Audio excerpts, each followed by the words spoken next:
Sukhoi 30 से लेकर T-90 Bhishma तक इन रूसी हथियारों की ताकत बढ़ा रहा भारत। खौफ में चीन पाकिस्तान।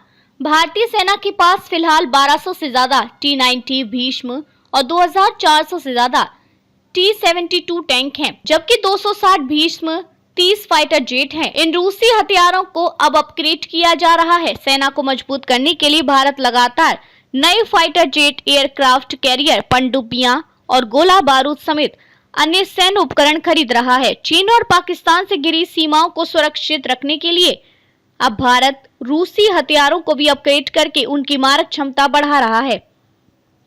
भारत की तीनों सशस्त्र सेनाएं काफी हद तक रूसी हथियारों पर निर्भर हैं।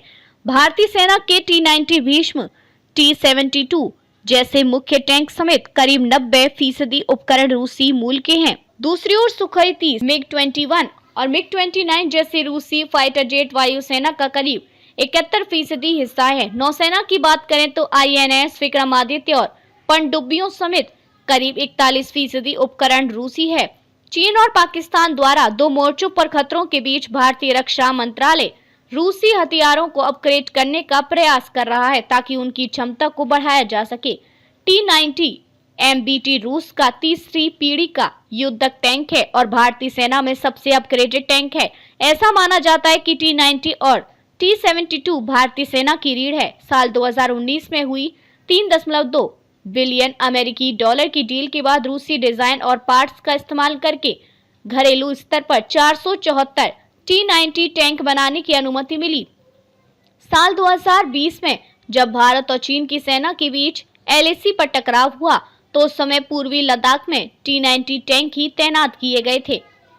हाल ही में रक्षा मंत्री राजनाथ सिंह ने रक्षा अधिग्रहण परिषद ने भारतीय रक्षा और लड़ाकू क्षमता को मजबूत करने के लिए 54,000 करोड़ रुपए के बजट को मंजूरी दी थी।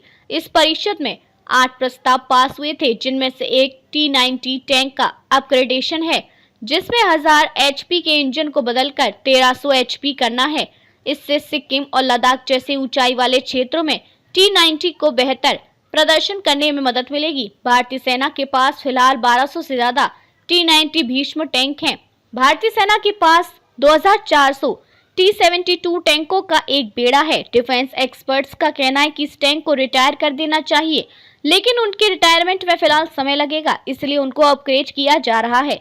इनमें 780 HP का इंजन है, जिन्हें 1000 HP के इंजन से रिप्लेस किया जाएगा। इसके लिए रूस की कंपनी से 248 मिलियन डॉलर की डील की गई है। भारतीय वायुसेना के पास अभी 260 सुखोई 30 फाइटर जेट हैं। इनमें से 220 HAL द्वारा बनाए गए हैं। पिछले साल ही HAL ने 12 सुखोई 30 के लिए 13,500 करोड़ रुपए की डील की गई थी। इस अपग्रेडेशन के बाद सुखोई 30 अगले 20 साल तक भारतीय सेना में बने रहेंगे। वायुसेना का इरादा है कि इन्हें 2055 तक बेड़े में रखा जाए।